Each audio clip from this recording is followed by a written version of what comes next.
Esto. Para acá.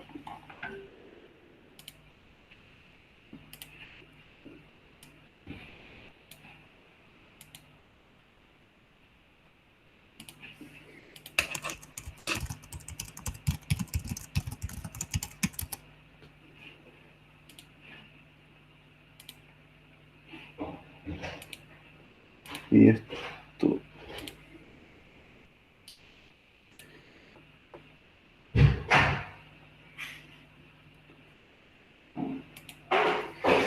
Ya, ¿se acuerdan lo que estábamos viendo la semana pasada, ¿no es cierto? La antepasada.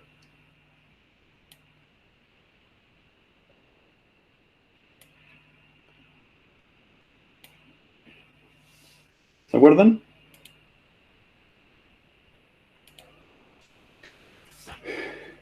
Estuvimos viendo elementos que pueden ser usados. No escucho mucho, para ser honesto. A ver. Estaba con problemas con mi micrófono.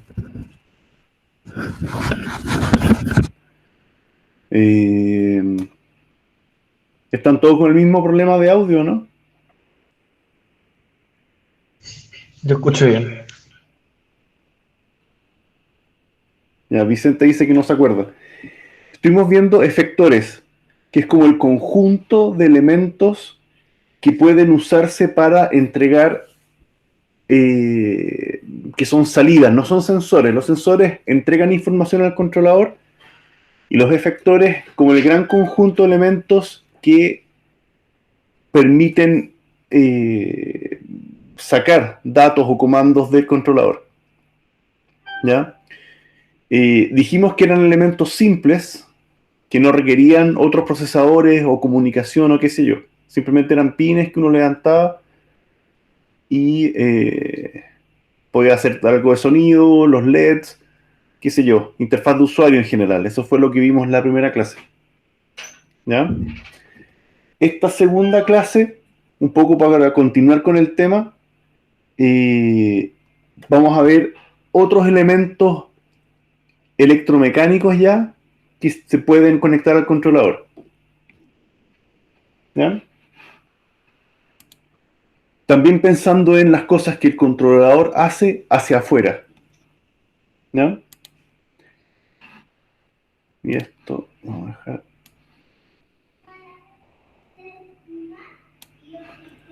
¿Ya?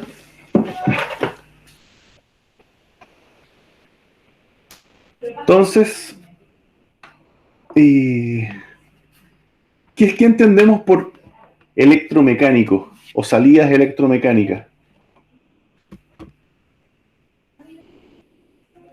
¿Qué se puede entender de eso? Un aparato que funciona con electricidad y hace una acción mecánica, como un ventilador, cosas Ya, por el va para estilo. allá. Ojo que el ventilador es un ejemplo interesante porque tú tienes básicamente un motor. Que el trabajo que necesita hacer ese motor es mover algunos álabes para que muevan aire, con el objeto de climatizar o ventilar una habitación o lo que sea. ¿Ya? Pero en el fondo, lo que el controlador va a manejar no son las aspas, es el motor. Es la capacidad de que empiece a funcionar o no ese motor. ¿A qué está conectado el motor? Esa es otra historia. ¿Ya? Entonces, usos con motores hay infinidad, desde ruedas, correas transportadoras, compresores, bombas de agua, de lo que se ocurra. Impresoras, cualquier elemento motorizado típicamente eh, puede ser también controlado. ¿Ya?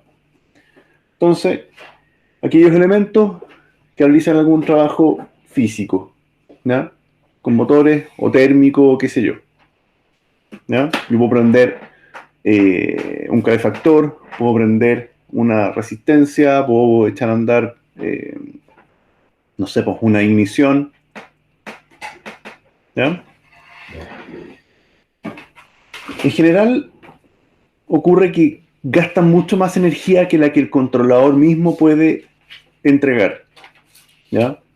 Entonces, hay que ponerle algún tipo de amplificación o conmutación o algo extra que permita que el controlador no se queme en el fondo. Ahora, estamos hablando de que el controlador solo va a mandar una señal de partida. Después va a venir la fase de amplificación y control.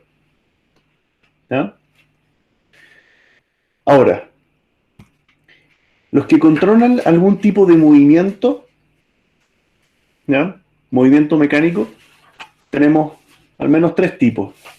Los motores, están los servos, que también son motores, pero con un poquito más de inteligencia, y están los solenoides. ¿Ya? ¿Ubican la diferencia o no?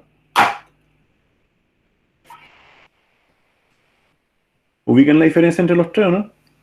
No, o sea, el último no lo conozco. Ya. Hoy día cualquier auto tiene un montón de solenoides dentro, que controlan distintos aspectos de la inyección, de la mezcla, qué sé yo. Solo la caja cambio automática puede tener, no sé, 8 solenoides dentro, para activar la reversa, para qué sé yo. Uno siente que mueve una palanca, pero esa palanca es un input al computador de la caja de cambio. ¿Ya? Una caja de cambio mecánica, no, esa es mecánica, pero en general hoy día todas las automáticas son computarizadas, digamos. Y lo que hace el mecanismo final donde se activa un cambio u otro son solenoides, digamos. ¿Ya? Ahí los vamos a ver más en detalle. Vamos acá. Entonces, los que son motores, típicamente transforma algún tipo de energía eléctrica en movimiento. ¿Ya? Transformo electricidad en magnetismo y ese magnetismo mueve una pieza que termina generando un trabajo mecánico útil. ¿Ya?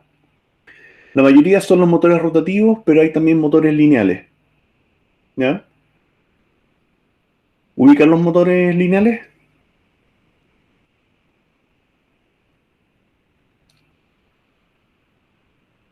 Yo no. Los típicos motores rotativos son los que uno ve dentro de un ascensor o qué sé yo, o lo que tiene un autito eléctrico o cualquier juguete o cualquier cosa. Son los más típicos. Pero los motores lineales son los que hay, por ejemplo, en estos tranvías con levitación magnética. ¿Ya? Estos tranvías no tienen un motor que los mueva, sino que la vía misma es el motor. Y según cómo va cambiando las fases, este tranvía se va desplazando. ¿Ya? Yo sé que hay intentos hoy día de tener ascensores con motores lineales también, para que no usen poleas. ¿Ya? No usan mecanismos de arrastre. Entonces el motor son los bordes del ascensor mismo y el carro es parte del motor. Entonces con ese sistema podrían haber en un mismo chat de ascensores varios ascensores independientes en el mismo tubo, digamos. ¿Ya? Esos son motores lineales. ¿Ya? Pero centrémonos en los que más vamos a usar, que son los motores rotativos, digamos. ¿Ya? Ahora, tenemos motores de corriente continua y motores de corriente alterna. ¿Ya? Ahora, para los motores de corriente continua DC, si los queremos manejar con un controlador, tenemos que usar algún tipo de control, y ese es el famoso puente H. ¿Ya? El puente H permite que el controlador cambie el sentido y la velocidad del motor. ¿Ya? Ahí lo vamos a ver un poquito más en detalle. Y tenemos un motor también de corriente continua, un poquito más especializado, que se llama el paso a paso, que ustedes ya lo usaron. ¿Ya? También vamos a ver un poquito más de eso. Y tenemos motores de corriente alterna eh, que usan relés y qué sé yo. Ya, el relé también lo vamos a ver, es un mecanismo de activación electromagnético. ¿Ya? A los que son eléctricos, yo sé que esto tienen que tomárselo, tienen ramos especializados de motores y máquinas eléctricas, así que tómenselo con cariño a este curso, ¿ya? Obviamente hay más variantes, hay más capacidades, hay un montón de otros temas poquito más específico. ¿Ya? Y para los motores alternos, déjame corregir acá, alternos.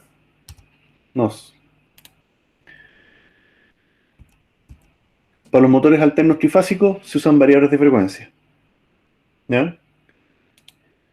¿Ustedes entienden la diferencia entre un motor monofásico y uno trifásico? ¿Les suena la diferencia, no?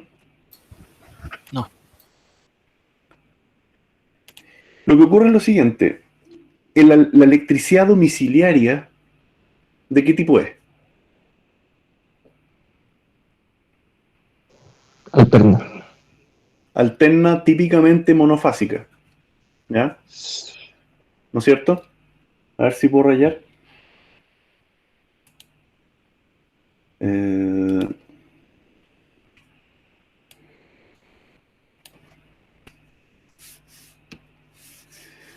¿Qué significa eso? Que a mí me llega una línea live y tengo un neutro. Y en esa live tengo una onda, ¿no es cierto?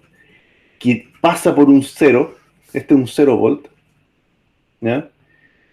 Y esto llega para arriba, no sé, como a 130 volt positivo y 130 volt negativo. Y uno dice que es 220 porque es el promedio entre el máximo y mínimo. Eso es lo que llega a la casa de uno. ¿Ya?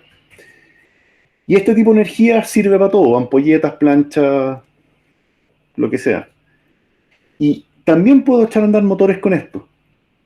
Por ejemplo, el motor que tiene el compresor del refrigerador, o el motor de una cortina eléctrica, o el motor de la lavadora, o lo que sea. ¿Ya? El problema es que son motores en general de poca fuerza. ¿Ya? Porque hay momentos donde no está llegando energía. ¿Ya? Donde la energía es poca. ¿Ya? Entonces no son motores en general de mucha fuerza. ¿Ya? En cambio, las empresas, o por ejemplo el ascensor de un edificio o lo que sea, tienen corrientes trifásicas contratadas. Y tenemos acá, lo voy a hacer con otro color, tenemos contratado 3 líneas de corriente y tenemos también contratado este neutro. Entonces, estas 3 fases también son, entre comillas, de 220 cada una, pero tienen un desfase entre ellas, ojalá que me quede bueno, tienen un desfase entre ellas que si se combinan, esto van por cables distintos en el fondo, pero si se combinan, se ve una cosa así.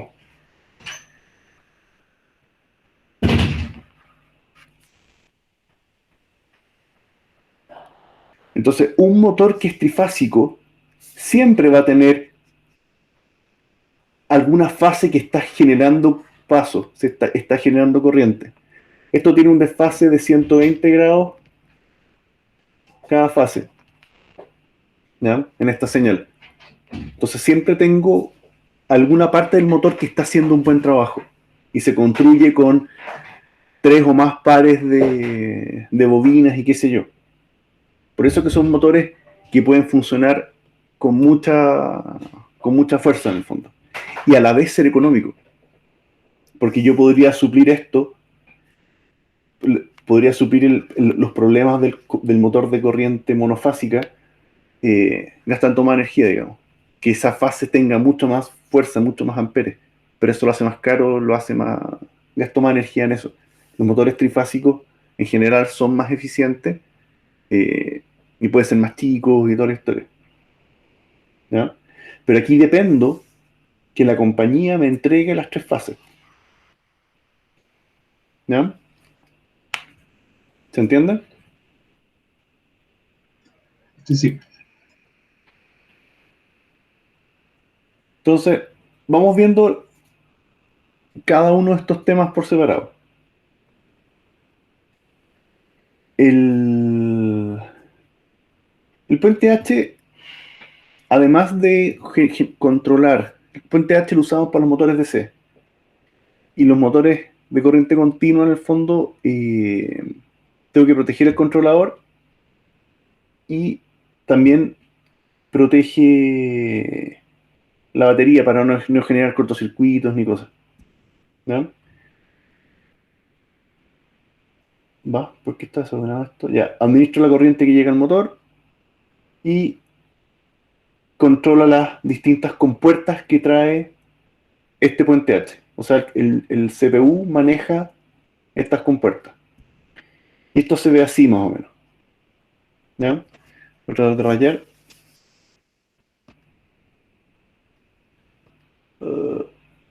Ahí. El motor está acá al centro. Ese es el motor eléctrico. Es el que me va a generar el trabajo. La batería va acá arriba.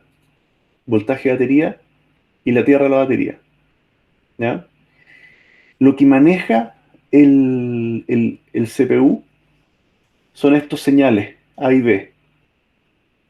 ¿Ya?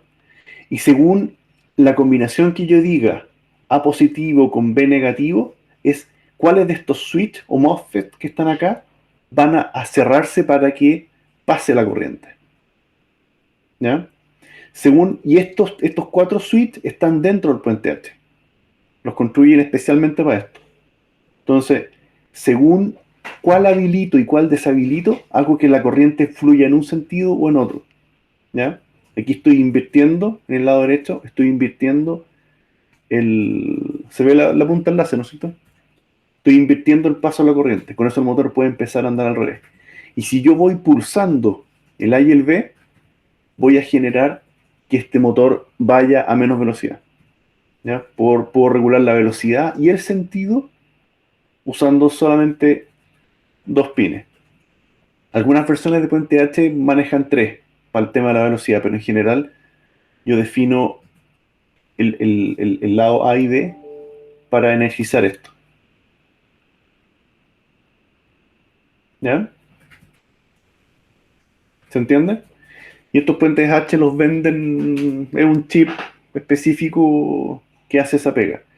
Otra cosa interesante, de que acá yo estoy aislando el controlador de la batería. Yo puedo tener el Arduino en 5 volts o en 3 volts incluso y tener la batería en 24. Y no, entre comillas, no se van a mezclar las corrientes. El motor va a tener su propia fuente de poder separada del Arduino. ¿Ya? Y eso permite manejar corrientes más altas y toda la historia.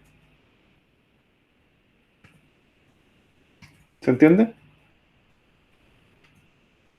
Aquí en el laboratorio hay varios puentes H que se podían usar, pero como no los mandamos en los kits, la verdad no los usamos. ¿Ya? ¿Problema de los motores rotatorios?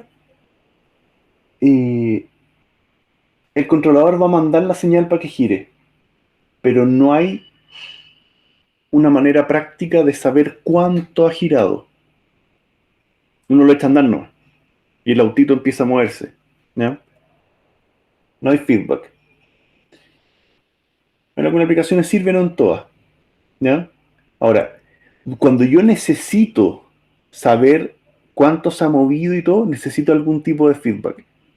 Y aquí yo puedo usar los encoders para saber efectivamente cuánto ha girado y a qué velocidad y en qué sentido.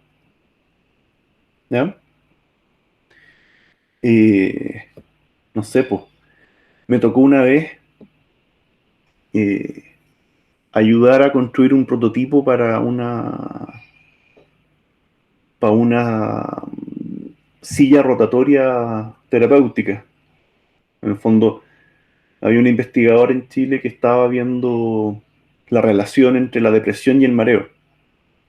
¿Ya? Un neurólogo. Y me pidió armar una silla que efectivamente se usara muy controladamente para marear a los pacientes. Estaba hablando hacía un giro completo por minuto, ¿cachai? Una cosa así. Eh, pero tenían problemas en cómo controlar el giro, porque si se sube un paciente de 40 kilos versus uno de 120, la inercia de esta silla era distinta y la cantidad de energía que hay que meterle al motor es distinta. Entonces, ese tipo de proceso necesitaba un encoder para, según eso, estar rápidamente regulando la velocidad y energía del motor, digamos. Porque no era para todos los pacientes igual. O sea, había que saber, según cuánta energía le pusieran, cuántos pulsos por segundo, cuánto estaba efectivamente girando, para acelerar un poquito, frenar y qué sé yo. Y para eso se necesita los encoders. ¿Ya? ¿Se entiende el problema, no? Yo he hecho andar el motor y gira nomás. Entonces es interesante tener maneras de medir cuánto ha girado. ¿Ya? ¿Qué son los encoders? Hay algunos que son ópticos, por ejemplo este. ¿Qué elementos vienen en este motor?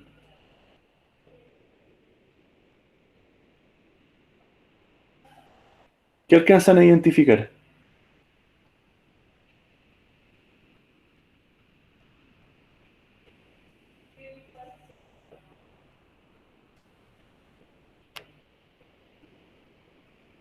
A ver, este motor claramente vemos tres partes principales. El motor es este sector que está acá. ¿Ya? ¿Por qué es eso? Porque se ve que hay un encapsulado metálico superior.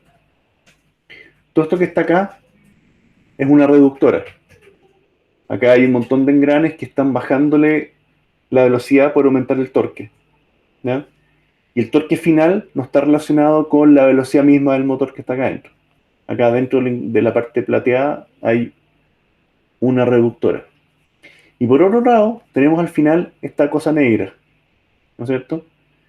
Esto que está acá sí está asociado al motor mismo, está en el mismo eje y tiene unas perforaciones. Y esas perforaciones pasan por acá por un LED infrarrojo, con un receptor al otro lado, igual que el control remoto. Entonces, a medida que esto gira, va obstruyendo o liberando algunas de esas muescas que está acá. ¿Ya? Y con eso puede ir viendo cuánto ha girado efectivamente el motor, digamos. Este sistema lo usan mucho, o sea, no sé, no sé si se han fijado en la impresora. ¿Ya? Uno ve la impresora y está el carro, que es la parte más visible interna de la impresora, pero por detrás típicamente le colocan una wincha, es como si fuera un scotch, porque se ve transparente, pero si uno lo mira bien, técnicamente ese scotch tiene marcas negras. Y con eso el mismo carro tiene el fototransistor y es capaz de ir viendo cuánto ha avanzado de un lado a otro. Porque en el fondo uno no puede asumir que el carro se movió todo lo que tenía que moverse. Puede estar más sucio, puede estar más trancado, y aún así tiene que poder controlar en qué momento libera la tinta versus cuánto ha sido el avance efectivo del carro dentro del recorrido de la impresora. ¿Ya? Y usan típicamente encoders ópticos. ¿Ya? Segundo tipo de encoders son los con efecto Hall. ¿Ya? ¿Han escuchado el efecto Hall como concepto físico? Yo no. El efecto Hall es una propiedad que aquí ya tiene que ver con el magnetismo. ¿Ya? Acá en este motor, igual, está la reductora, está el motor, y a la salida del eje está esta ruedita negra. Esa ruedita negra es un imán. ¿Ya? Y ese imán tiene un lado norte y un lado sur, ¿no es cierto? Está armado, lo voy a rayar, tiene una mitad norte y una mitad sur. Y acá no se nota mucho, pero esto que está acá es un detector y acá atrás hay otro más, que está en 90 grados. ¿Ya?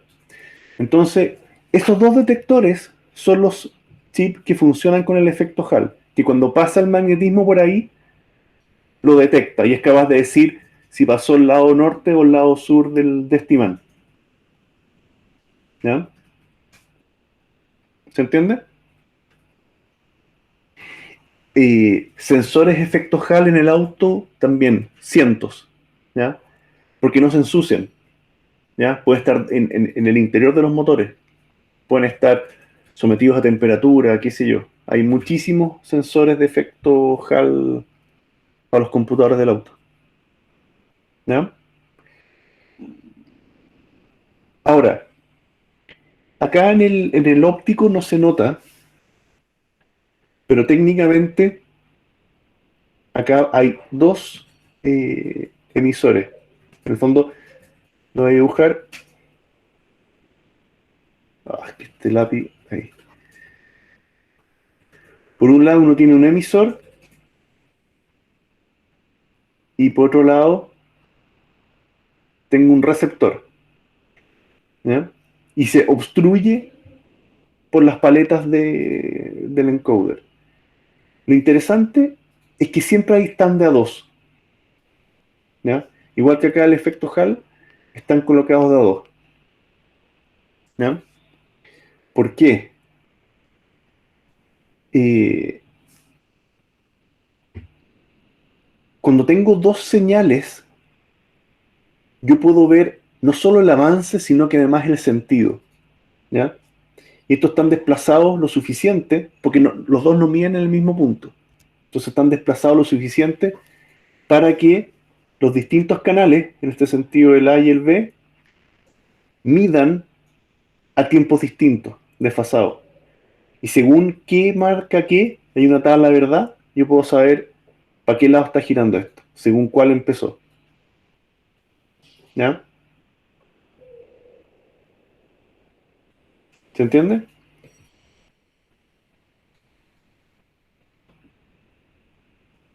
Ahora, los encoders, si están colocados en una parte crítica, eh, es bueno que las señales pasen directo a una interrupción, ¿ya? Para que no se pierda ninguno, ¿ya? Porque en general están ocurriendo todo el tiempo, ¿ya? Piensen que un motor de estos podría estar girando no sé, a 1000 RPM, y hay que estar leyendo esos pulsos. eh, ¿cuántos, ¿Cuántos pulsos genera una rotación completa de esta? Una rotación completa, ¿cuántos pulsos genera? ¿Ya? Tendrá, no sé, 48 muescas por 2, ¿ya? Tenemos 96 pulsos por vuelta. Y si está a 1000 RPM, ¿ya? Tenemos casi 100.000 interrupciones que están generándose para llevar la cuenta de cuánto ha avanzado y para qué lado gira y todo eso. ¿Ya? ¿Se entiende? ¿Preguntas que tengan? No, yo ninguna. Sí, lo entendí.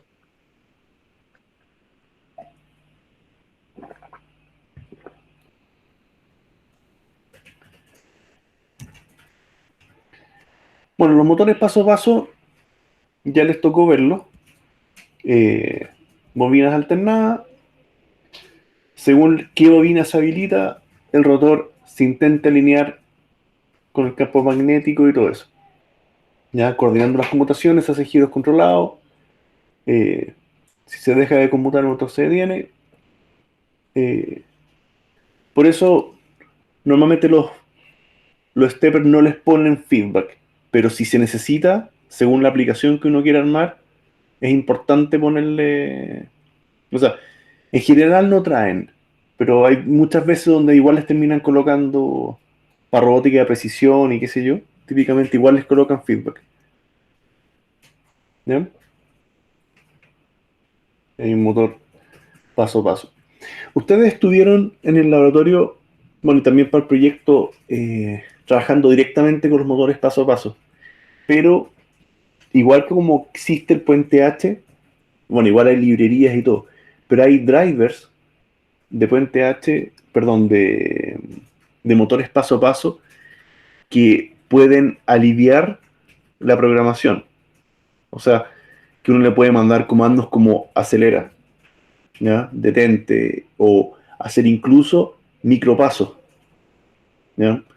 Hay técnicas donde uno le manda el pulso y hace un paso completo, pero si manda un pulso y le manda una señal corta en una bobina alternada, el paso a paso queda en la mitad. Entonces uno puede generar micropasos, digamos, modulando bien las señales que van al paso a paso, ¿ya? Eh, hay, por eso, hay drivers que tienen toda esa como inteligencia metida adentro, ¿ya? Ahora, los trifásicos eh, también típicamente no tienen feedback. La sincronización de esto es bien increíble. La sincronización de las fases las trae la misma red eléctrica, ¿ya? Cuando uno habla que tenemos una red a 50 Hz, significa que esta onda, la que estábamos dibujando antes, perdón, esta onda que estábamos dibujando antes, eh, genera 50 ciclos por segundo, ¿ya? En ese sentido, estos motores, tal cual como están, no se le puede cambiar la velocidad, ¿ya? Porque está pensado para funcionar al ritmo que la misma compañía eléctrica manda.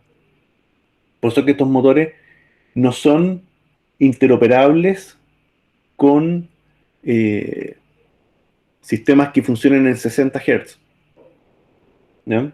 O sea, si está diseñado para 50, tiene que integrarse ahí. Si lo ponen en una red de 60, va a girar más rápido, ¿ya?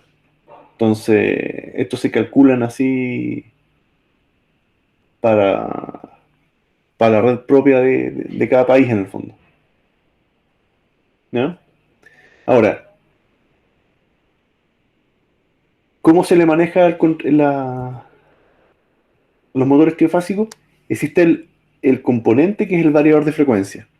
Y es un componente eléctrico que hace esa pega, ¿ya? Que viene siendo, vamos a rayar, y este viene siendo, este es el variador de frecuencia. Aquí tenemos la protección eléctrica, tenemos el contactor para que parta, pero el que maneja la velocidad es este grande que está acá, ¿ya? Con eso, por ejemplo, pueden hacer que la correa transportadora parta lento, porque no pueden llegar y ponerle toda la potencia de un tirón, con toda la inercia de la polea, se rompe la polea, ¿ya? Y en minería los variadores de frecuencia son así, tamaño refrigerador, para que me entiendan, ¿ya? Y si podemos ese variador de frecuencia manejarlo con un controlador. En qué momento tiene que partir, parar, mantener velocidad, desacelerar o cualquier comando por el estilo, ¿ya? ¿Se entiende? Sí, Después tenemos los brushless trifásicos, que yo he visto algunos de esos en el laboratorio, que son los que usan en aeromodelismo en el fondo, ¿ya? No sé si alguien tiene avión, auto, dron o lo que sea. Todos estos motores son estos brushless que son trifásicos, ¿ya? Entonces, cuando no tenemos red alterna disponible y tenemos fuentes de poder, qué sé yo, porque todas las baterías son continuas, en el fondo, puedo usar estos motores trifásicos. Y requieren un control de velocidad que es el ESC, ¿ya? Entonces, en el fondo uno ve eh, que estos ESC se manejan igual que un servo, o sea, la señal que recibe es la misma de un servo normal, y en estos tres cables de salida van al motor y se genera este movimiento controlado. Y hay versiones chiquititas, súper baratas, esta es como para aviones, aeromodelismo, y ya más pensando en un auto control remoto. Ahora, el ESC y el motor trifásico es lo mismo que hay dentro de un scooter, dentro de bicicletas eléctricas. Tecnológicamente es exactamente lo mismo. Hay de más capacidad, de menos capacidad, lo que sea, ¿ya? Pero la señal que le va a llegar al controlador es manejada por un computador, en el fondo. Ustedes están con el scooter y cuando le meten el pulgar, es una señal analógica que pasa a un controlador, que ve la carga de la batería, qué sé yo, y manda la señal al controlador de velocidad, que es el que al final le manda los pulsos al, al motor trifásico, ¿ya? Al brushless, ¿ya? ¿Alguien antiguamente alguien le gusta el aeromodelismo en general o no? ¿O tenía auto control remoto o lo que sea?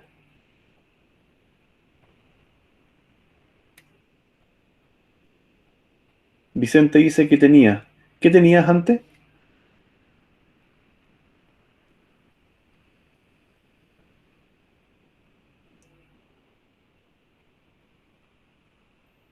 Un F1. ¿Pero era juguete o era más un poco mejor? Porque hoy día cualquier auto control remoto que sea así tipo juguete, siguen teniendo motores continuos. ¿Ya? O sea, como el regalo para el primo chico, eh, son motores continuos súper simples. Pero el, no sé, pues, yo que partí el aeromodelismo en los años 80, 90, eran solo motores a benzina, porque no había ninguna posibilidad de tener motores eléctricos de buena capacidad, ¿ya? Eh, para todo el tema de los scooters, para todo el tema han habido avances tecnológicos súper notables en los últimos 10, 15 años, que han hecho posible todo este tema, ¿ya? Eh, antiguamente, hace 20 años, un auto a control remoto eléctrico usaba primero baterías de níquel-cadmio, eh, que son las típicas baterías de antes, que eran energéticamente menos densas que las baterías de litio, ¿ya? Eh, Eso por una parte. Segundo, usaban motores DC que no son tan eficientes como los trifásicos. Todos estos motores eh, hoy día tienen los imanes de neodimio, ¿no? Llamados imanes de tiras raras, que en el fondo tienen la gran gracia que el imán, por ser mucho más eh, denso, permite que sea más chico para el mismo trabajo. Entonces, en vez de tener los imanes de ferrita típicos, los negros, tenemos estos imanes que son súper potentes y eso ha permitido achicar el motor, digamos, ¿ya? Y tercera cosa, tenemos las baterías de litio, tenemos los motores de neodimio y después tenemos el otro componente que no era nada de obvio. El controlador de velocidad electrónico, también hay un controlador dentro, haciendo los pulsos y qué sé yo.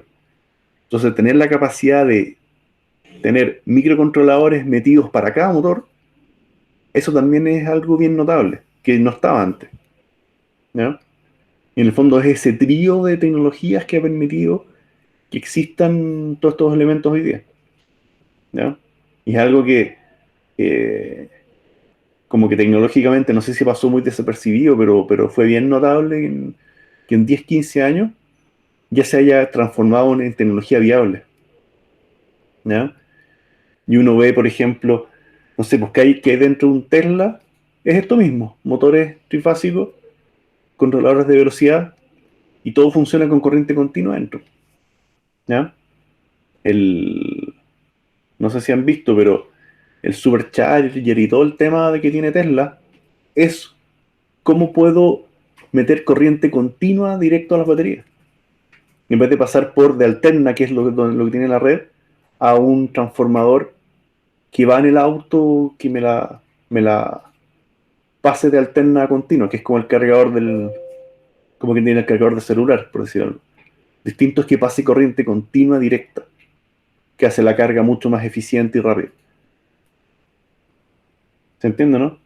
Pero del punto de vista de la generación de la potencia, la generación del trabajo sigue siendo motores trifásicos con controladores de velocidad en el fondo.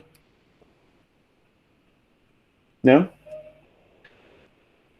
Bueno, estos tampoco tienen feedback, en todo caso. ¿Ya? Así que aquí probablemente la forma de controlar esto tiene que ir asociado a un GPS, algún tacómetro o alguna cosa por el estilo. ¿Ya? ¿Preguntas de esto?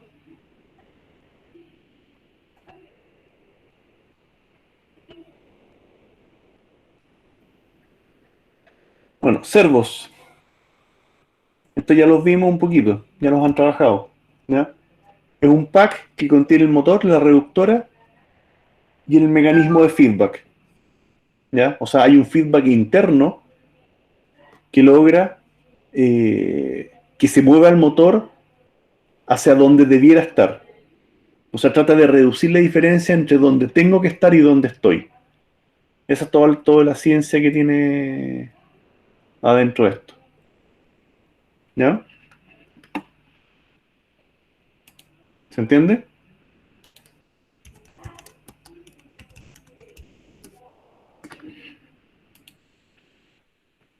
¿Ya?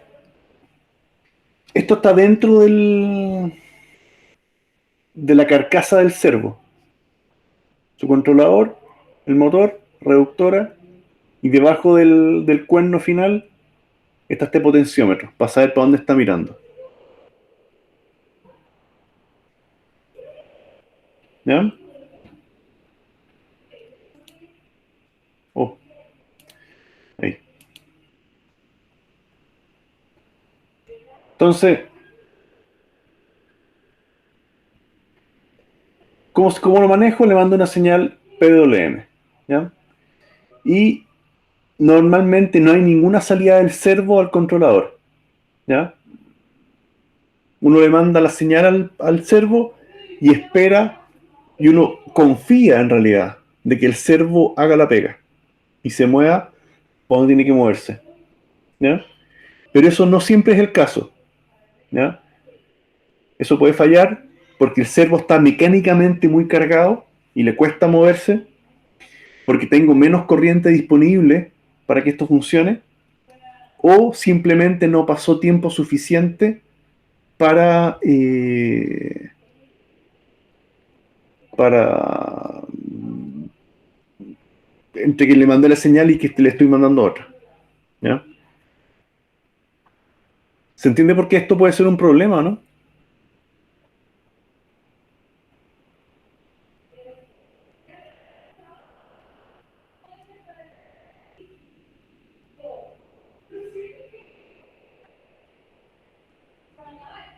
Imagínense un mecanismo que tengan que abrir una compuerta para que recién ahí otro servo saque un producto para afuera. ¿Ya? Tiene que haber feedback. ¿Ya? Y tienen que poder medir bien eso, con algún switch o con alguna otra cosa. ¿Ya? Imagínense esas máquinas para sacar unas vendomáticas, pues, típicas para sacar la bebida, donde se posiciona un brazo en el lugar donde está la bebida y la toma. Imagínense que te dije, no, si siempre se demora menos de 5 segundos. Y recién ahí le doy la señal a la bebida para que salga del receptáculo. Oye, si no ha llegado la cuestión para tomar la bebida, no puedo llegar y lanzarla. Tengo que tener algún tipo de feedback. ¿Ya? Ahora, hay algunos servos con el cable de feedback. ¿Ya? Y se ven más o menos así. Está el servo normal, donde está la parte eléctrica y la señal. Y en este cable blanco es el mismo potenciómetro que está adentro mandando una señal analógica para afuera. Y ahí yo puedo saber efectivamente para dónde está mirando este servo. ¿Ya? Para aplicaciones críticas es bueno usar servos de ese tipo. ¿Ya? En general, los otros servos de aromatismo más básicos no traen ese cable. ¿Ya? De hecho, son bastante pocos los que traen el feedback. ¿Ya?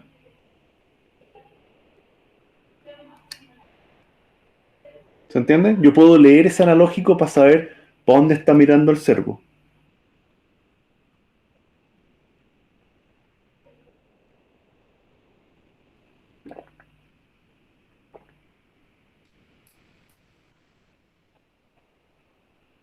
¿Ya?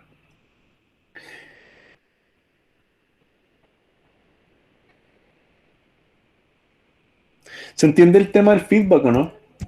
¿El servo? El servo por sí solo intenta llegar a la posición, hace todo lo posible para llegar a la posición que le estoy mandando. ¿Y cómo lo sabe? Por su propio potenciómetro. O sea, esto que está acá, ándale. Esto que está acá genera un ciclo cerrado de trabajo, ¿ya? Y la parte mecánica termina moviendo acá. Y trata de igualar el ángulo comandado sea igual al ángulo real. Eso es lo que intenta hacer ese controlador, ¿ya? Dentro del servo mismo está este controlador que trata de hacer esa pega. Y hay un ciclo cerrado de control, digamos, ¿ya? De hecho, si ustedes al servo le programan un ángulo y lo dejan así en el aire, no suena. Pues si tratan de moverlo, energizado, empiezan a escuchar como internamente empieza a trabajar para contrarrestar esa posición, ¿ya? No lo hagan a toda la fuerza, pero se siente como empieza a zumbar porque está tratando de llegar a la posición que tiene que estar, ¿ya?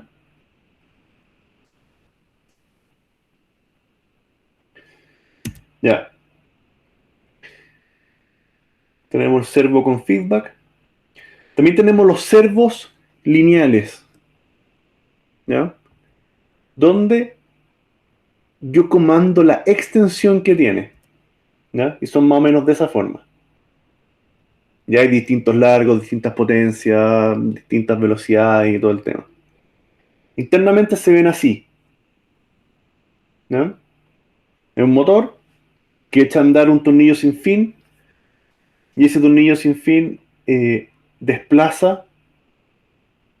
Esta es la pieza que se extiende en el fondo, ¿ya?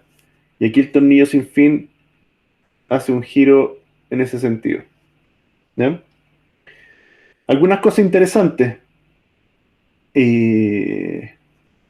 Esto acá igual tiene un embrague. Si el motor hace demasiada fuerza y esto llegó a un límite, el embrague empieza a saltar, ¿no? Y este tiene... acá se ve, no sé si se nota mucho, chuta, no me gusta dibujar acá. Esta pieza blanca que está acá,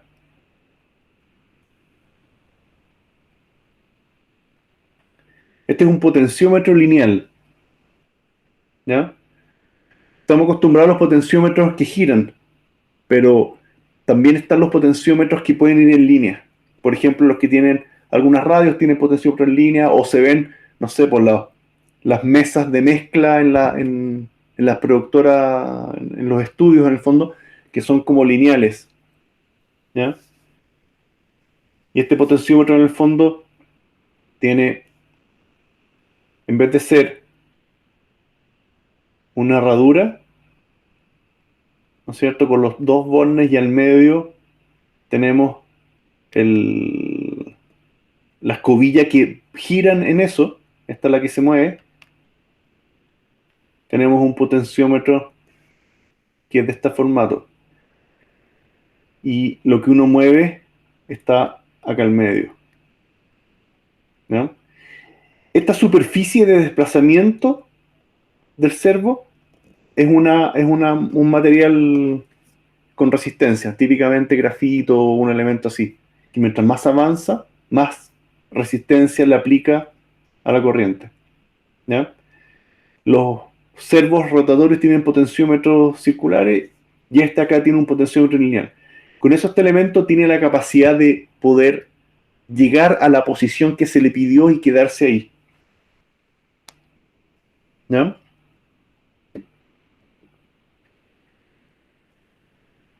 ¿Se entiende? Y no hay que confundir los servos lineales con los actuadores lineales, ¿ya? Que son muy parecidos, pero no tienen feedback. Acá simplemente yo echo a andar el motor en un sentido y avanza, y lo echo a andar en otro sentido y se recoge, ¿ya? Este es el que tienen, por ejemplo, no sé, pues, para los portones automáticos, ¿ya? O para abrir la maleta del auto, ¿ya? Son actuadores lineales. Y lo único que tiene como control es que hay unas posiciones de fin de carrera, donde se corta la electricidad si es que llegó a esa posición. Es todo lo que tiene como de inteligencia, ¿ya? Eléctricamente se corta la energía si es que llega a este switch. Si es que la barra que se está desplazando topa en ese switch, tanto para abajo como para arriba, ¿ya? Esto es un actuador lineal, que no es un servo lineal, ¿ya?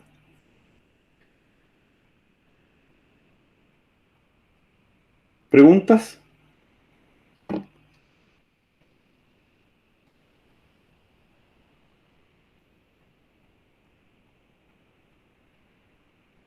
¿Estamos bien? Sí, Ya. ¿Están muy dormidos hoy día? No, hay poco feedback de ustedes, no sé si me están entendiendo. Ya. Selenoides. ¿Qué entendemos por selenoides? Y son otros elementos, ¿ya? ¿Qué vamos a entender? Son electroimanes que mueven una varilla de acero, creando un movimiento lineal.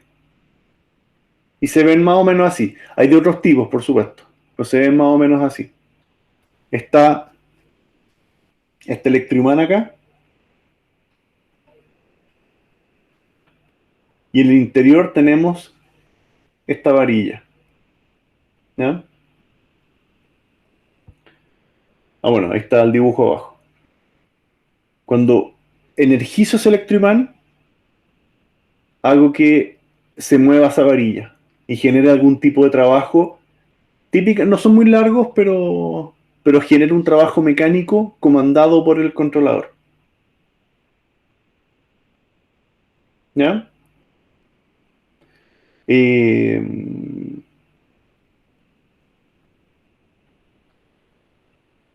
¿Saben lo que? Bueno, supongo que manejan lo que es un electroimán, ¿no? ¿Nunca hicieron uno en el colegio? yo no, por lo menos. Sí, también se basó en electro. Sí. Ya. Ahí amarrábamos el cable al clavito, digamos, le poníamos la batería y mágicamente se transformaba en un imán, ¿ya?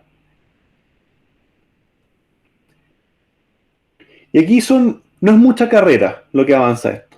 Son algunos milímetros, pero se construyen para que no es, eh, no sé, no es tanto el largo que tenga o la carrera que tenga. Lo interesante es cómo yo eso comando otras cosas con él, ¿ya? Y mientras está energizado, queda en esa posición, ¿ya? Se quita la energía y vuelve a donde estaba, porque tiene este resorte adentro, ¿ya? Lo energizo, actúa, lo suelto y vuelve a donde estaba, ¿ya? Y obviamente la velocidad de esto no es instantánea, ¿ya? O sea, es rápido, pero estamos hablando, no sé, 10, 15, 20 ciclos por segundo, tope, ¿ya? No es un movimiento muy rápido, ¿ya? Pero se usan para abrir válvulas, destrabar mecanismos. Hay un montón de acciones mecánicas que se benefician de tener un solenoide, ¿ya? El riego automático, por ejemplo, la válvula se comanda por un solenoide. ¿Ya? Le llega energía, queda energizado, y mientras está energizado la válvula está abierta y se está regando el jardín, digamos. ¿Ya? Como les decía, en una caja automática, los distintos cambios que se activan están todo internamente comandado por solenoides. ¿Ya?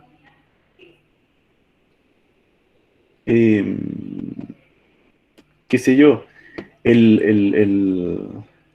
no sé, po, cuando se conecta en algunos, no sé, po, en estos autos all-wheel drive, cuando se conecta la tracción, también son con solenoides típicamente. Ya son re pocos los autos que tienen la palanca mecánica para conectar de 2 a 4, en los que son los part-time four-wheel drive, digamos. ¿Ya?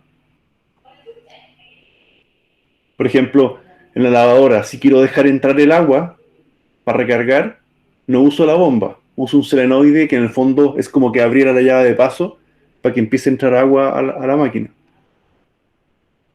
¿Ya?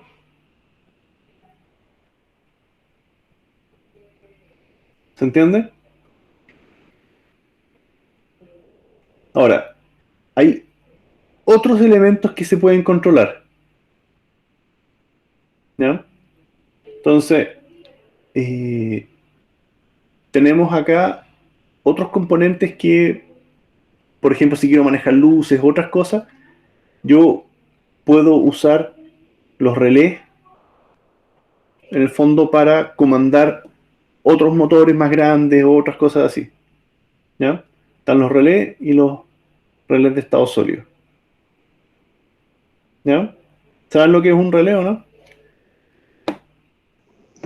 Es un switch electromagnético. Un switch electromagnético, ¿no es cierto? ¿Dónde se usan los relés?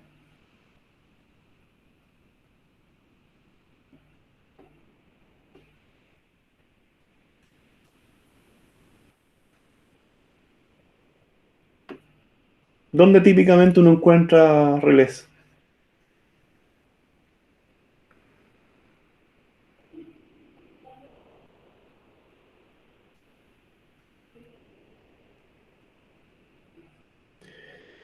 El...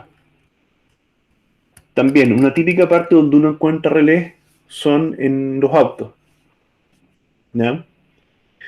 Porque, por ejemplo, no sé, po, el motor de partida del auto, que puede consumir fácil, no sé, po, en 12 volt igual, no sé, pues 40, 50 amperes. Fácil, digamos. Para mover esa cantidad de energía, el switch que permite que se conmute y después eventualmente se suelte y desconecte ese circuito porque no quiero tener el motor de partida andando todo el tiempo, no es la llave. ¿Ya? Ahí es un relé de bastante capacidad poder tener el que se cierre el contacto sin que se hagan arcos y sobre todo después tener la fuerza de soltar ese contacto. ¿Ya? Porque normalmente la mismo, el mismo flujo de corriente, no sé cómo se llama el fenómeno, pero hace que cueste más soltar el contacto que abrirlo. O sea, abrir el contacto más que cerrarlo. ¿Ya? Entonces, y esa parte internamente puede generar arcos voltaicos, chispas, qué sé yo. Entonces eso no está comandado por la llave. Uno con la llave comanda el relé de encendido, que es el que definitivamente cierra el circuito para que vaya la energía de la batería al motor de partida. ¿Ya? Entonces cuando prenden las luces pueden estar gastando, no sé, 5 amperes, 10 amperes. Y ese switch tiene que ser también mecánicamente grande y uno mueve un interruptor livianito para que se prendan las luces. Eso pasa por un relé. Entonces el auto tiene un sector donde están todos estos relés ordenaditos, cosa que si se quema uno no los puede cambiar. Y no estoy hablando de los fusiles, estoy hablando de los relés. ¿Ya? Entonces, ¿qué son los relés? Tienen este elemento donde está la bobina misma y el switch. ¿Ya? ¿Qué es la bobina? Es el elemento que está acá, que es también un electroimán. Y ese electroimán, cuando yo lo energizo, mueve este switch. Y con eso genero un flujo. Bueno, puedo tener flujo corriendo en un sentido, pero cuando lo activo, la energía fluye en otro sentido. ¿Ya? Y lo que yo comando con el controlador es ese electroimán. ¿Ya? Pero en el fondo, con poca energía, genero un flujo bastante más grande. ¿Ya? Y aquí hay una propiedad también que es bastante interesante. No hay ninguna conexión eléctrica entre la parte de control y la parte de potencia. Acá esto yo lo puedo tener andando a 220 y la parte de control puede estar a 5 volts y no hay ningún problema. No hay ni una mezcla de tierra, de ondas, de ruido, de nada. ¿Ya? Porque acá este movimiento está solamente comandado por ondas electromagnéticas entre estos dos. No hay ni una conexión eléctrica o mecánica o de nada. ¿Se entiende? Es esa es una propiedad muy importante de los relés. Se genera una aislación completa, aislación galvánica le llaman, entre los dos lados. ¿Ya? Y cuando grito la bobina, el switch cambia de estado. ¿Ya? En la práctica, es como si fuera un solenoide comandado, que está comandando un interruptor. ¿Ya? Acá está la bobina. Y este es el switch, que no se ve mucho. Pero este es el brazo que está haciendo contacto en un lado y eventualmente puede bajar y hacer contacto con el otro lado. ¿Ya? Y tiene a su vez un resorte que devuelve la palanca a su sitio después. ¿Ya?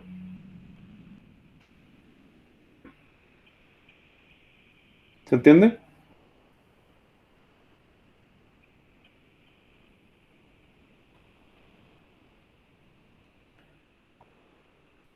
Y como les decía,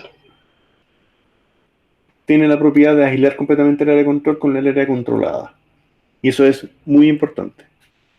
¿Ya? ¿Preguntas? ¿Alguien iba a hablar?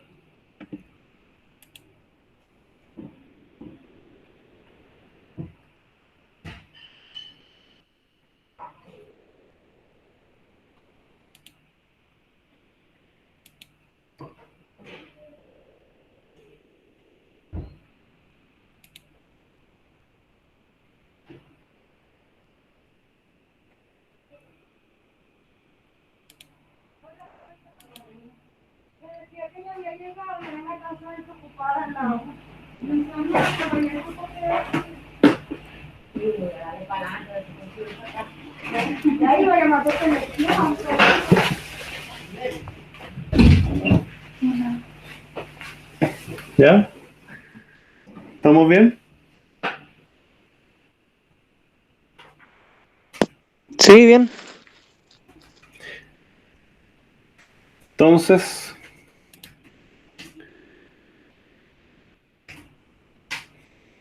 ¿cuáles son las ventajas de los relés? Puedo conmutar altos niveles de corriente, voltajes distintos, alta capacidad y qué sé yo. ¿Ya? Simples de usar, bastante fiables. O sea, si estoy usando bien para lo que está pensado el relé, puedo tener cientos de miles de ciclos encendido apagado. ¿Ya? Puedo conmutar corriente continua, alterna y señales en general. ¿Ya?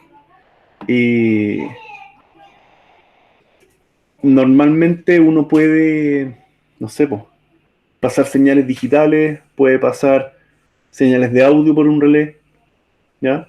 Los receivers, hoy día ya no lo hacen así, pero antiguamente los receivers, cuando uno elegía, no sé, bueno, en el sistema de audio, uno elegía si lo quería pasar para cassette, para radio, para vinilo, para fuente externa, qué sé yo. Internamente ese switch de elegir la fuente hacia el amplificador se hacía con relé. Tenía en el fondo un relé para cada canal. Entonces podía dirigir el flujo de audio a través de relés en el fondo. Desventaja, la latencia, que no son especialmente rápidos.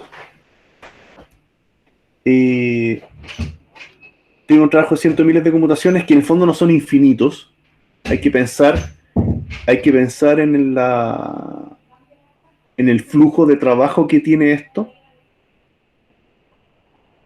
Y se requiera un cierto nivel de corriente para conmutar. Entonces tampoco lo puedo tirar directo al controlador, ¿ya? Hay que usar un circuito especial de control.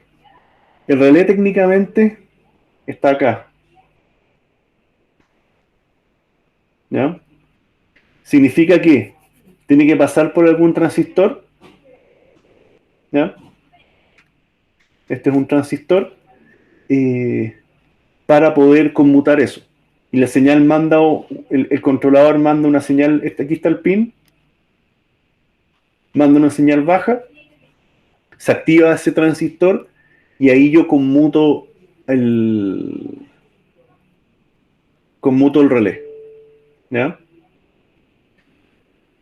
Eso es por un lado. Y segundo, y esto también pasa con los selenoides, cuando en general pasa con todas las cargas inductivas, motores DC, motores, eh, ¿cuál más?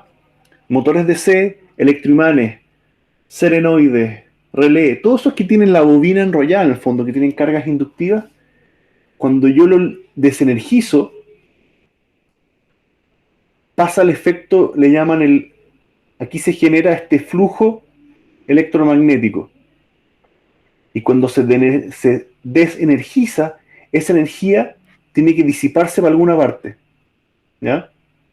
Entonces uno le coloca un diodo de protección para, entre comillas, cortocircuitar eso. Y que esa energía se disipe en el diodo y no fluya de vuelta al transistor porque lo voy a matar, ¿ya? Entonces, en general, todos los circuitos de relé tienen esa forma. Su transistor con su diodo y la conmutación, ¿ya? Y en este caso, si se ve, tengo una fuente a 220 que estoy echando a andar, en este caso, luces incandescentes, ¿ya?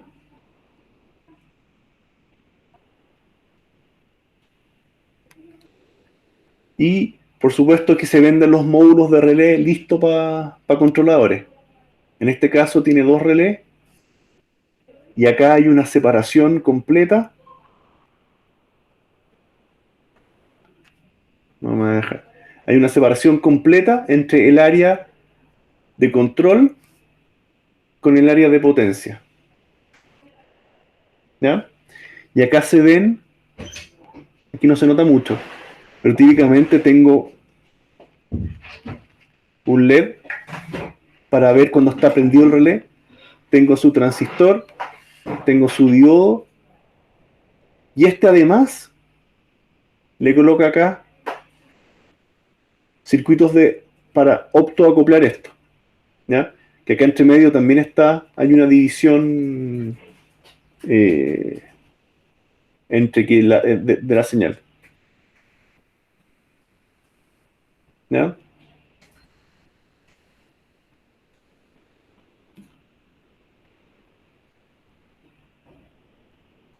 ¿Se entiende? De nuevo, acá hay una división eléctrica entre los dos lados. Y eso es súper importante con los relés. ¿ya? Acá si me hace un cortocircuito, si me llega un rayo, qué sé yo, bueno, si se quema todo, claro, aquí puede que justo se carbonicen estos dos lados y igual fluya el rayo para adentro. Pero en general eh, van a estar aislados los dos lados. ¿Ya? Y si un lado se quema, ¿se puede cambiar solo uno de los dos lados? ¿Qué cosa, perdón? Si, digamos, la parte como azul se quema, ¿se puede cambiar solo esa parte o se tiene que cambiar entero?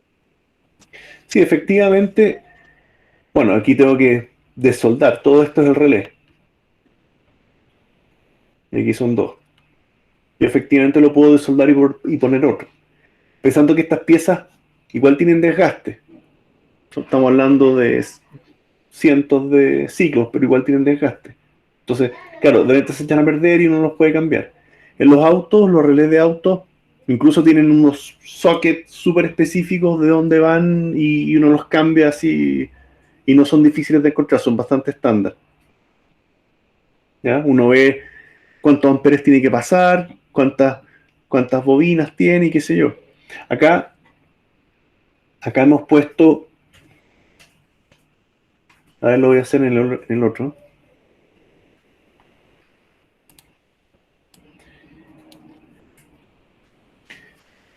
Dijimos que, vamos acá, ¿no es cierto? Dentro de una sola caja está esta bobina, que es la parte de control. Si se quema una parte, tengo que cambiarlo entero, ¿ya? Pero vimos que hay, lo voy a hacer de lado, pero y está la capacidad de mover, entre comillas, esta compuerta de un lado a otro. Este es el común, normalmente cerrado, normalmente abierto. ¿Ya? Cuando yo energizo eso, se mueve la barra. Pero hay otros relés que tienen, por ejemplo, dos canales. ¿Ya? Y tienen dos canales independientes con su común, normalmente cerrado, normalmente abierto. Y con una sola energizada, muevo los dos switches. ¿Ya? Hay relés así también. ¿Ya? Pero si se quema, tengo que cambiarlo entero. Tengo que cambiar toda la unidad. ¿Ya? Eh, ¿Ustedes conocen las estufas a pellet, por ejemplo? Que alguna vez me tocó trabajar en una de esas. Yo la he visto, pero más que eso no. ¿Tienen controlador o no tienen controlador? Si no me equivoco, no. ¿No? No estoy seguro. No lo he desarmado. No. Ya. Eh, si tú tienes una forma, o sea, tú que has visto la estufa pellet, ¿alguien más ha visto la estufa pellet o no? Una vez la vi prendida, pero no me Ya, acerqué y la vi, ¿no? ya. La estufa pellet, eh, bueno, de partida, primer indicio para uno, oye, esta cuestión tiene una botonera encendido apagado y tiene un botón suba temperatura y un botón baje temperatura. Si ya tiene botones y hay una lógica de ese tipo, claramente uno asume que tiene que haber algún tipo de control en alguna parte. ¿Ya? Eh, y si más encima tiene el LED prendido sin, no sé, pues, un LED on, un LED empty que se le acabó en los pellets, como que tiene que haber algún tipo de control adentro. Pero me tocó una vez desarmar una para arreglarla y resulta que era bien interesante porque tenía, ¿cómo funciona? Efectivamente, hay llamémosle, tiene dos cavidades, acá están los pellets, pellet. Y acá está el quemador, que es un lugar donde el pellet cae. Y ese quemador tiene abajo una resistencia. Y además, esto tiene tiene algunos ventiladores acá, para que esto respire, y tiene otros ventiladores después, que son los que mueven el calor hacia afuera, digamos. ¿Ya? Hay varios juegos ahí que están pasando. Entonces, pero resulta que cuando uno prende la estufa esta, ¿qué es lo primero que ocurre? Parte este ventilador, ¿ya? Como fase 1, y ahí pasa como 10 segundos ventilando internamente. Después cae un poco de pellet. Etapa 2. Etapa 3, prende la resistencia, el ignitor, ¿ya? Y esta cosa queda caliente. Y con esa resistencia caliente se enciende esto. Se empieza a quemar el pellet.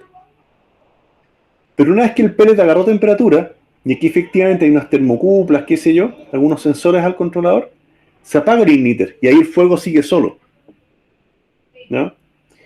Y una vez que la estufa se calienta a la temperatura de trabajo, recién ahí parte este ventilador, ¿no? El ventilador empieza a funcionar cuando ya la temperatura está más, la estufa entera está más caliente, ¿no? Entonces, ¿qué les dice eso? Que tiene que haber distintos elementos en el controlador que está manejando toda esta cosa dentro. Oye, si uno dice una estufa, pero igual tiene un controlador que hace esa pega. Entonces, ¿y por qué quise sacar ese ejemplo ahora? Porque tenía un relé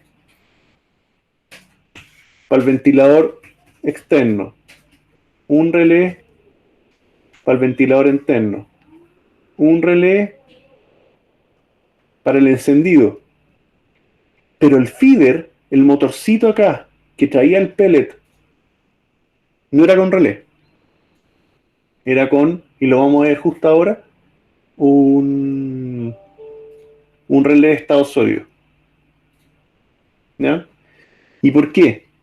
Porque el alimentador funciona más o menos una vez cada 10 segundos. Avanza 1 o 2 segundos de avance en el tornillo para ir tirando pellet. Cada 10 segundos tira un poquito más. En cambio el ventilador es continuo. Y el igniter funciona durante 2 minutos en el encendido y nunca más. Hasta el siguiente ciclo de encendido. Entonces, cuando se diseñó esto, se pensó, mire, esto, si lo que mata al relé es el ciclo de encendido y apagado, ¿cómo extiendo la vida de esto? ¿Ya? Yo sé que el ventilador y el igniter se prenden una por vez y se va a usar, no tengo idea, se va a prender 2 veces al día durante 10 años. Entonces, claro, está dentro ese ciclo de trabajo, en el tiempo, te va a dar, no sé, 3000 inicios y apagadas de los relés. Pero el feeder, como el igniter y los ventiladores se prendieron una sola vez, por cada vez que yo prendía y apagué la estufa, el igniter funcionaba 500 veces, cada vez. Por eso es que había que pensar en una herramienta de control de un elemento que consumía, no sé, 700 watts, el puro igniter. Obviamente necesitaba un mecanismo que pudiera... No, perdón, estamos hablando del feeder. El alimentador de esto también funciona, no sé, 2000 veces por hora, por decir un número. Entonces tenía que ser un mecanismo que pudiera comandar y que no, porque más encima del alimentador, todos estos motores son en 220. Entonces tengo que poder comandarlos con el controlador de una manera que no se destruyen estos switches. Y por eso se usaba los relés de estado sólido, que es lo que les quiero mostrar ahora. Pero, ¿cuál es el punto? ¿Por qué se eligió un mecanismo específico según la carga de trabajo que tenía cada uno de esos motores y elementos? ¿Se entiende, no?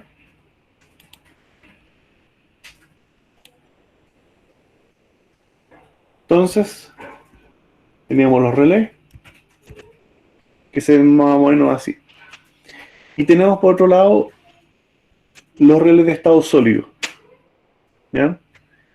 Que básicamente cumplen la misma función, pero sin partes móviles, ¿ya? Y hay versiones alternas y versiones continuas. Y tenemos múltiples rangos de voltaje y corrientes de trabajo. Y la otra cosa interesante, los puedo comandar directamente del microcontrolador, ¿ya? Ahí también tienen alta velocidad de conmutación, ¿ya? Y se ven más o menos así, ¿ya? Esto es un modelo un poquito más industrial. Hay más grandes, por supuesto. Pero acá está el input. Ándale. Déjame. Este sector es el input que va al controlador. Y el otro lado es el output. Que en este modelo en particular aguanta hasta 380 volts en 10 amperes. ¿Ya? Y el input va de 3 volts a 32 de corriente continua. Uno dice, claro, este podría ir amarrado a un controlador, pero también podría ir amarrado a otro tablero de comando más simple, algún timer, alguna cosa. ¿Ya?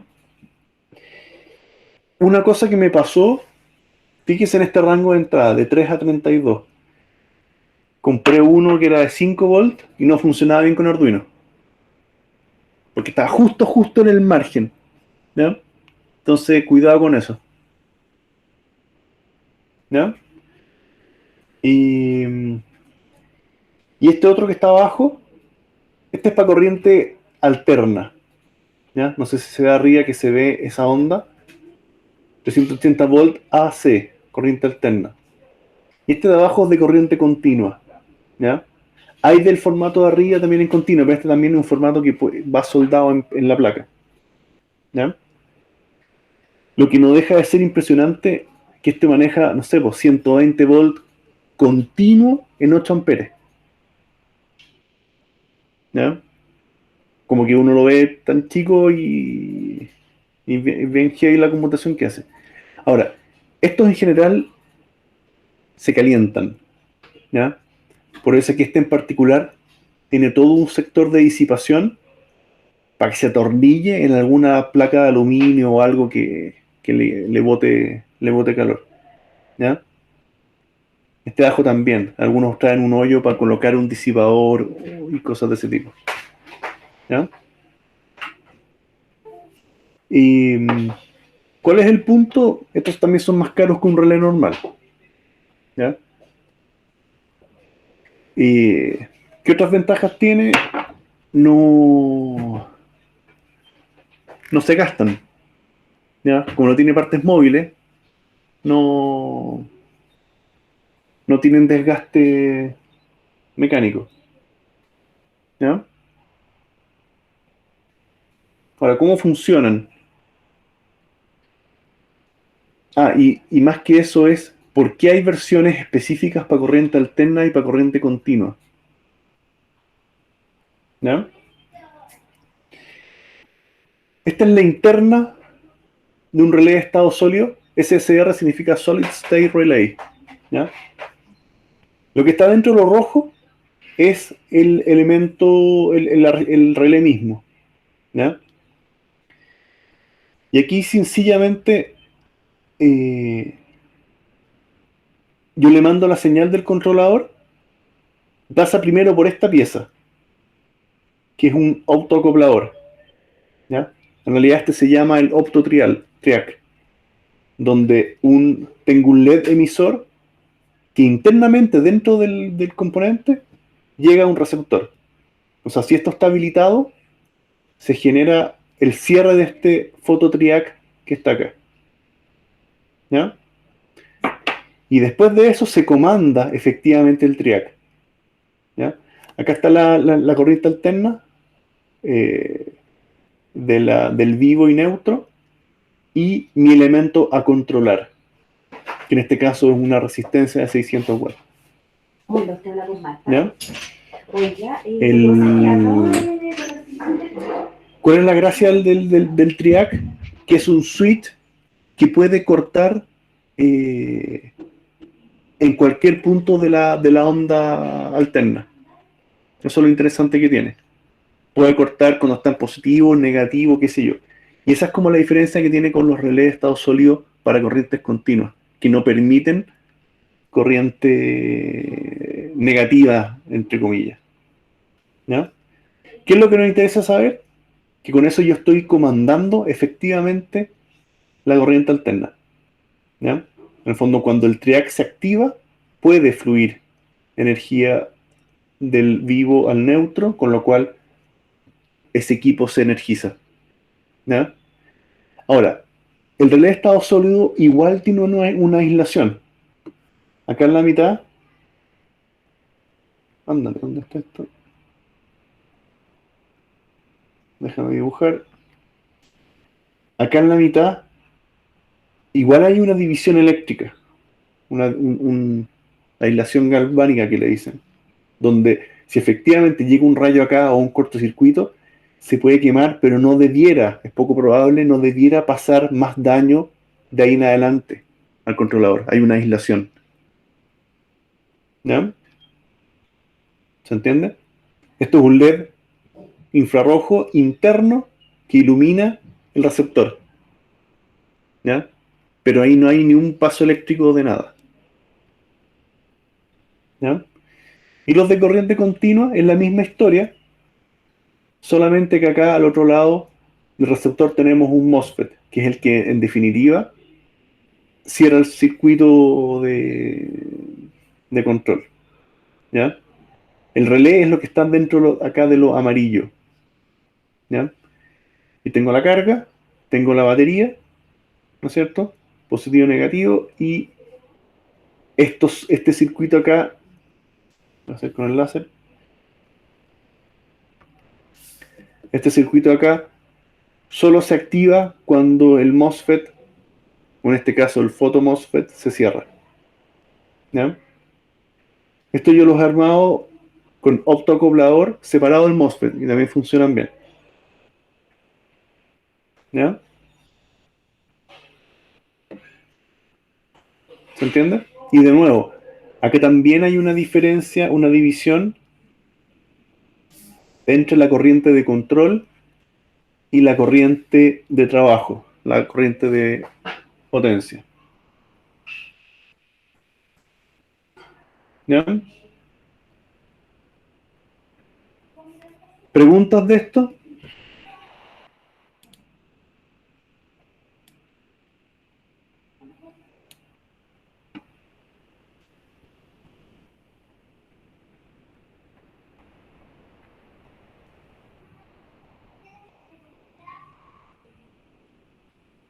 ¿Preguntas?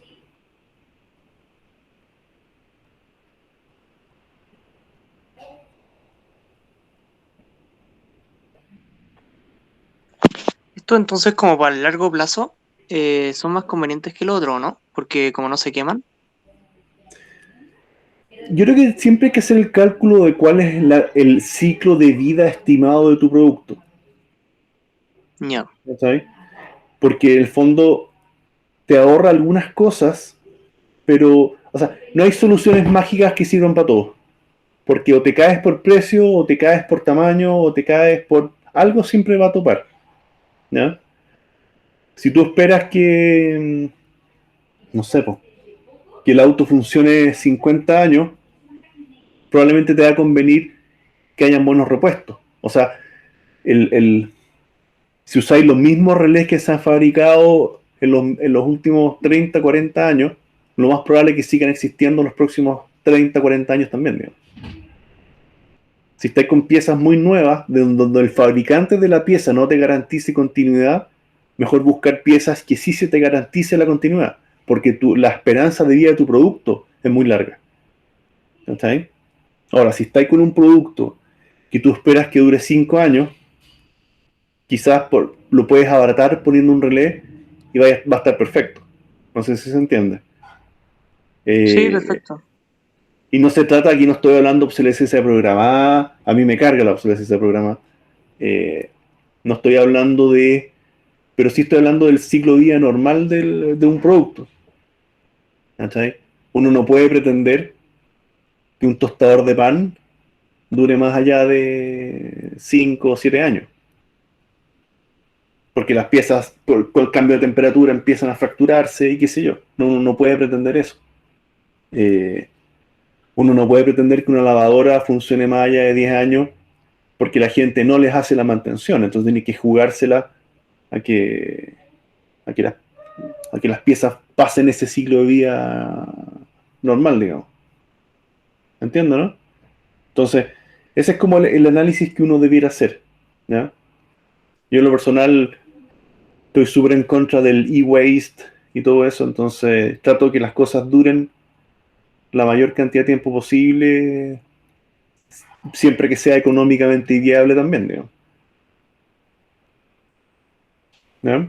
Entonces, según eso, ¿cuál es la pieza que conviene? Ahora, técnicamente, los relés de estado sólido uno los pone, eh, claro, para que dure más, o sea, si tu limitación de ciclos de conmutación es la limitante, claro, puedes irte a un relé de estado sólido. Como también puede ser la velocidad, ¿ya? Por ejemplo, no sé, po, las luces de un concierto típicamente las manejan con relés de estado sólido, porque están todo el tiempo prendiendo y apagándose. No lo hacen con relé, ¿ya? Pero las luces no sé, po, las luces urbanas, públicas, son con relé, porque se suman 2 ciclos de control diario. Entonces te va a dar los 10 15 años de la luz. ¿Se entiende, no? Sí, Va para allá. Eh, ya. Como que nunca hay soluciones universales obvias. ¿Ya? Y ahora de nuevo, con esas piezas, tú podrías construir tu relé de estado sólido sin mayores problemas y no es caro, ¿ya? Pero, pero si compráis unidades hechas, te ahorráis esa pega, aunque pagáis un poco más, digamos. ¿Ya? El de arriba siempre está más orientado en tableros y cosas más industriales, y los de abajo eso los podéis poner, bueno, en realidad hay formato de los dos, ¿ya? Ese lo busqué por poner algo distinto, ¿ya? Así que, bueno, estos relés de estado sólido no son buenos para señales, ¿ya? Si quiero, para el ejemplo de la radio, del receiver, que pueda elegir la fuente, típicamente es mejor un relé que no uno de estos, digamos, ¿ya? Y eso, pues, no sé si hay más preguntas.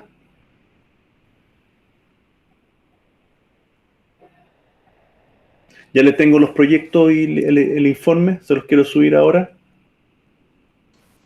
Profe, yo tengo unas preguntas pero fuera de esto, quizá podríamos hacerlo al final del Free RTOS y ¿Ya? concurrencia del Arduino. ¿Ya? O al final hago la pregunta, no sé. Como quieras, pues. Técnicamente de materia no... A las 10:20 sí o sí me tengo que ir a una reunión, pero es materia, así que adelante. No sé si hay más preguntas de esta materia o vemos lo de Ignacio.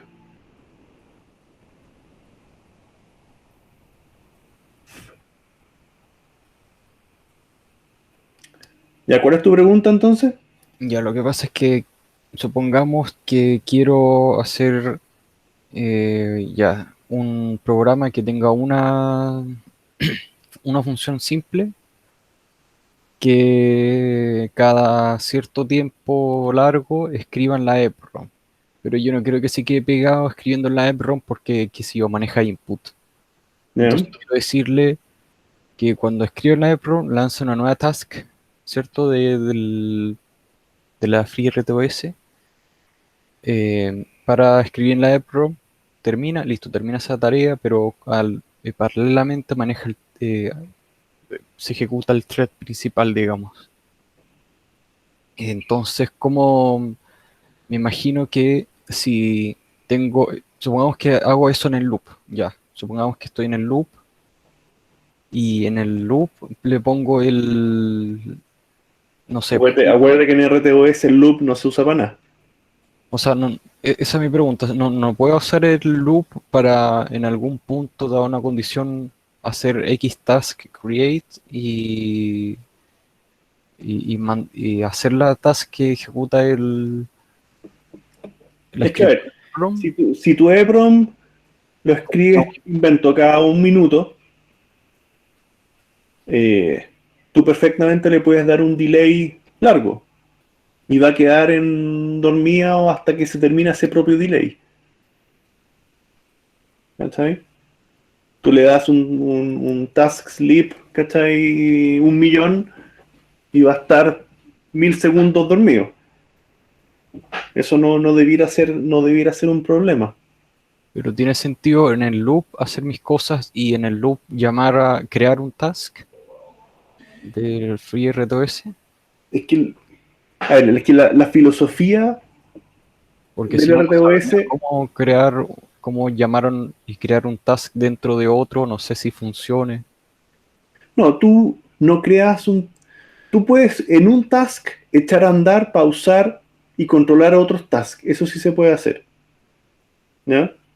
Pero no te gasta prácticamente nada que el task independientemente esté corriendo, aunque se ejecute cada 3 minutos. Eso te da lo mismo, que es casi revisar si el task está activo o no, o todavía está en espera, no te gasta prácticamente nada. Y en vez de lanzar uno nuevo que haga eso de la EPROM, lo dejo ahí siempre y que hace su pega Sí. Si cuando... siempre tiene que hacerse, déjalo andando aunque no se ejecute. Lo Pero dejas corriendo con un delay largo.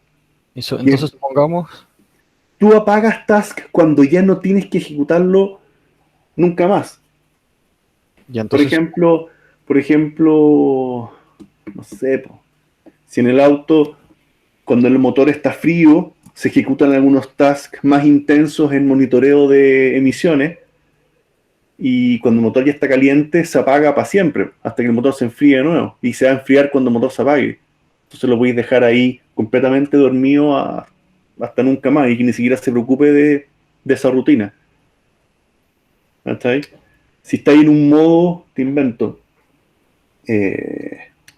no sé, po, si tenéis la lavadora y está prendida, pero no en modo lavado, porque está todavía, no sé, pues, esperando instrucciones del usuario, tú puedes tener todos los tasks de monitoreo a nivel de agua y qué sé yo, apagados. Cuando inicias el modo de lavado, activas todos los tasks específicos del lavado. Eso sí lo puedes hacer. Si el usuario está en el menú de configuración, puedes tener, y no es necesario que los tasks de control estén funcionando, los puedes tener apagados. Y cuando ya se ejecuta, ya, ok, vamos a partir, recién ahí echas a correr todos estos tasks específicos de la rutina, como quien diría, no quiero decir la rutina principal de código, sino que la labor propia del objeto que estáis comandando. ya. No sé si se entiende, como que eh, te invento, el dron, ¿cachai? No está volando, puedes tener muchos tasks apagados, ¿cachai? Gastáis menos pilas, saturáis menos CPU. Cuando ya parte el vuelo, recién ahí empezáis a medir inclinación, aceleración, todo. Control de los motores. Entonces, pero sí, un task puede echar a andar y apagar otros. Ya ahí internamente, supongamos que hay varias tasks y me imagino que las interrupciones ocurren ya, supongamos estamos en un momento donde una tarea está escribiendo algo en una variable, entonces inicia el proceso de escritura, va a buscar esa variable y escribe algo en la variable, una variable booleana, supongamos súper simple. Nunca va a pasar que se va a interrumpir ese proceso para darle cabida a otro mientras está escribiendo. Cuando hay interrupciones físicas de Arduino mismo, del controlador, sí, se pueden interrumpir. Pero, Pero pero no debiera, eh, tú, cuando en el fondo tu programación de un buen task debiera incluir un terminé hasta que me vuelvan a llamar. Te invento, si estáis actualizando los LEDs, debería actualizar los LEDs y de ahí entregar el control. Eso es un task que debiera ser ordenado para que el mismo scheduler lo vuelva a llamar. Si estáis manejando 10 servos y escribiste los servos, no vuelves a escribir el primero. Dejas el control para que te vuelvan a llamar. ya, ¿No? Yo entiendo que igual se puede interrumpir, pero típicamente no es lo mejor. Mejor que termines todo lo que estabas haciendo y liberes el control de esa tarea para que parta otra. Eso creo que es más elegante que quede interrumpido en la mitad. ¿Cachai? Siempre los tasks al final terminan en un delay o en una entrega. ¿Cachai? ya. Profesor, Dime. y antes de que se vaya, al final, la próxima semana entregamos el proyecto y el informe, ¿cuándo? No, quiero cambiar las fechas. Ah, ya. Recién corregí el proyecto y ya tengo redactado el 3 y estoy terminando la redacción del otro. Pero en el fondo son las tres cosas que van quedando, entonces. Así que. ¿Clase hasta cuándo formalmente es? Como mediados de noviembre, un poco más. Sinceramente no sé. Ya. Sí, porque igual hemos avanzado bastante bien con la materia, así que. Con pausa y todo hemos avanzado bastante bien. Así que. Así que eso. Ya, pues yo trato de mandarle hoy día los temas para que lo empiecen a ver. ¿Les parece? Ya, Ya, pues. ya, muchas gracias por todo. Que estén muy bien. Igual. Chao. Que estén bien.